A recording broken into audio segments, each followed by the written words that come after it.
And so, yes, well observed, well observed. Welcome to MsMojo. And today we're counting down our picks for the top 10 actors reacting to parodies of themselves. First time I've ever heard myself from the outside. Yeah. For this list, we're looking at the most famous celebrities who handled being made fun of like a champ, and some who didn't. If we missed any of your favorites, let us know in the comments below. Number 10. Gal Gadot. When the COVID-19 pandemic hit in March 2020, no one really knew how to react. And it goes like this. Imagine there's no heaven. But when Gal Gadot came out with her Imagine video, well, suffice it to say, it didn't quite have the gravitas the early pandemic times called for. The now infamous video may not have inspired, but it did spawn a very funny Family Guy parody where Stewie and Brian plead with the public to get the vaccine, if only to prevent Gal Gadot from making another Imagine video. If the virus is allowed to spread through an unvaccinated population, it could mutate into a variant that the vaccines might not protect against. And then we're right back where we started. Gal Gadot singing Imagine. We cannot let that happen. To Gadot's credit, she took it well, even promising to never do it again if everyone gets vaccinated. Please keep your promise, Gal. And the world will be as one. Number 9. Denzel Washington.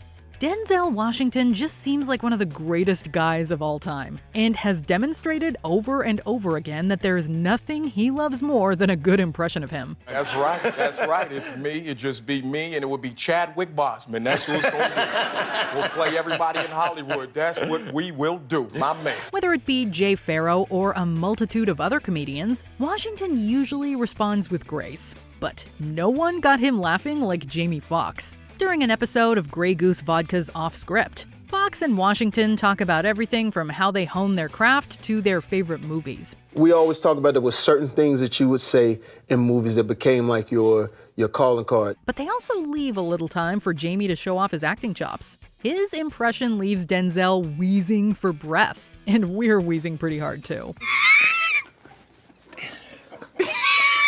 Number 8. Morgan Freeman.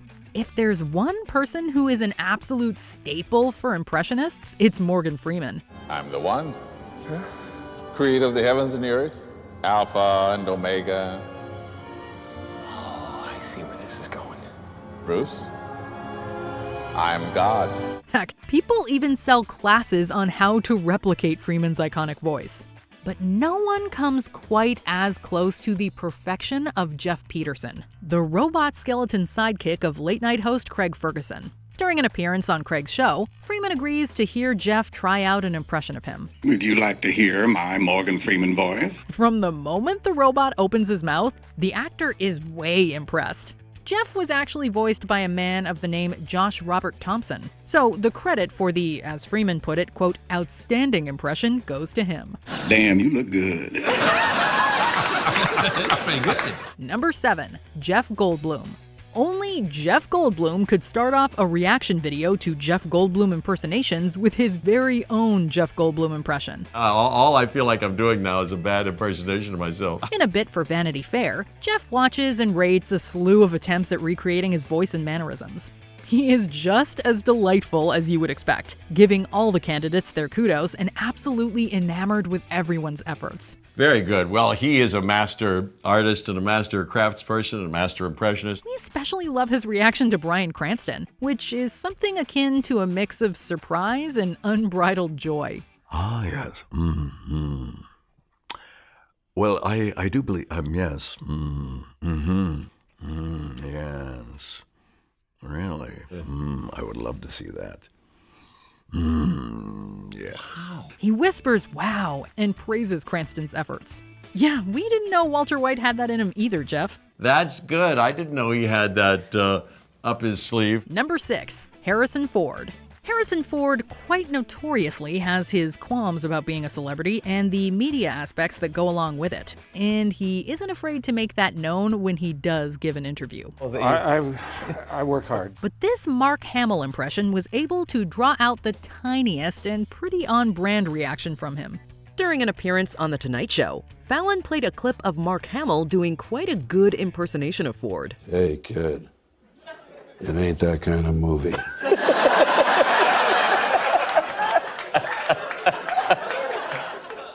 if people are looking at your hair, we're all in big trouble. He stares at the clip pretty emotionlessly while it plays, then turns to Fallon and quips, he can have the job. The best part is that he's probably not kidding. No, it's really good. Yeah, it's not bad, right? I guess that's me. Number 5, Alyssa Milano. Family Guy is never afraid to make fun of celebrities, whether that be with their involvement or not. And now, our feature presentation, Adrian Brody doing sit-ups in 3D. 1, 2. In this case, Alyssa Milano was more than game to poke fun at herself. In the episode Mr. Griffin Goes to Washington, this parody comes in the form of Peter making a joke at Milano's expense, saying, quote, "Since I became president, profits have been higher than Alyssa Milano." The frame then switches to a view of the star in question, in all her live-action glory, demanding her lawyer sue the show for the joke. What kind of cheap shot, Joel? I'm suing, I'm on it. Sure, this is a scripted reaction, but it's super cool that she was down for the gag, and her involvement makes the whole thing exponentially funnier. Number 4, Willem Dafoe. As adults, we all know that Willem Dafoe is an extremely accomplished actor, and he seems like a lovely man. But if you're from the generation where the Sam Raimi Spider-Man movies filled your childhood, chances are you were just a little scared of him as a kid. Bingo. Me, your greatest creation. Bringing you what you've always wanted. This makes the Family Guy gag of Willem Dafoe hiding under Stewie's bed all the more hilarious. Hey, you asleep yet? No. Just checking.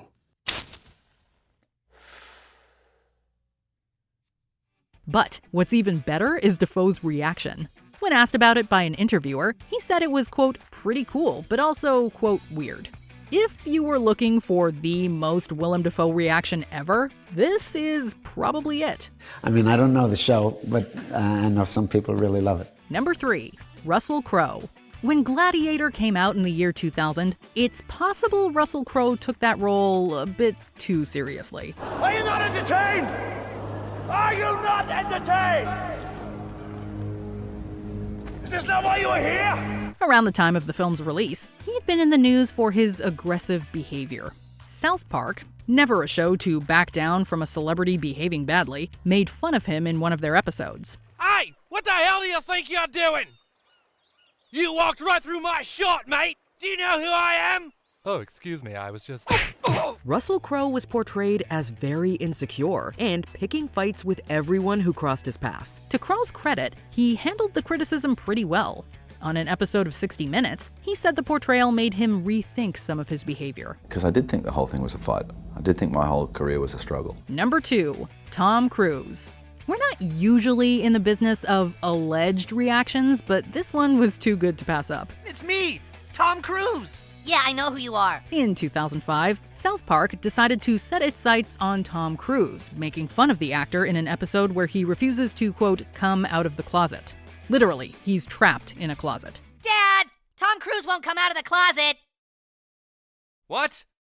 Tom Cruise locked himself in my closet and he won't come out. The joke was obviously an allusion to rumors about Cruise's sexuality, and Cruise reportedly threatened to back out of doing promo for Mission Impossible 3 if Viacom aired the episode more than once. You listen to me. I got exactly what you asked for. Did you want something else? A representative for Cruise vehemently denied this, and the episode is still in circulation, but it is a pretty wild rumor nonetheless.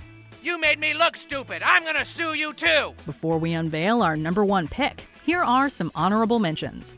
Marlee Matlin. She wondered what we all did. Why didn't they just ask her to voice herself? Please say the name of the movie you'd like to see now. The Last Mimty. I'm sorry, I didn't catch that. Jodie Sweetin. She was super excited to have been featured in the show. Hey, are you guys in there? Peter, I need a taste. Oh my God, it's Jodie Sweetin. Quick, everyone lie on the floor. Peter, come on. I've got Maureen McCormick with me. She'll let you finish anywhere. Jerry Seinfeld. Jimmy Fallon sounds more like Jerry than Jerry does. But he makes a good point. I like what this guy has to say. I know, you're me. No, you're not, I'm you. Kevin Hart. It's such a great impression, even Hart struggles to keep a straight face. Here's the thing. There's no way he's my son. Yeah, here's the thing, Mom. Let me explain. First of all, this is not my dad. It's a waste of my damn time, is what it is. Before we continue, be sure to subscribe to our channel and ring the bell to get notified about our latest videos. You have the option to be notified for occasional videos or all of them. If you're on your phone, make sure you go into your settings and switch on notifications. Number 1. Nicolas Cage. Now, we all know that Nicolas Cage absolutely rules. A, B, C, D, E, F, G, H, I, J, K, L, M, N, O, P. But he proved just how likable he is when he rolled with the punches on an episode of Saturday Night Live, where Andy Samberg did an over-the-top impersonation of him. Well, good evening, Nick. You're looking very well tonight. Oh, that's very kind of you, Nick. You look great, too. During a weekend update segment called Get in the Cage with Nicolas Cage, Nick and Nick talk about the qualities of each version of himself. Of themselves? Yeah, it's a tad confusing. This leads to a very funny moment where the real Nicolas Cage calls Andy Samberg's version is an exaggerated, screaming psychopath who really just doesn't exist. We love Cage's ability to go along with the joke, and his involvement proves he's the coolest dude alive. Do you agree with our picks? Check out this other recent clip from MsMojo, and be sure to subscribe and ring the bell to be notified about our latest videos.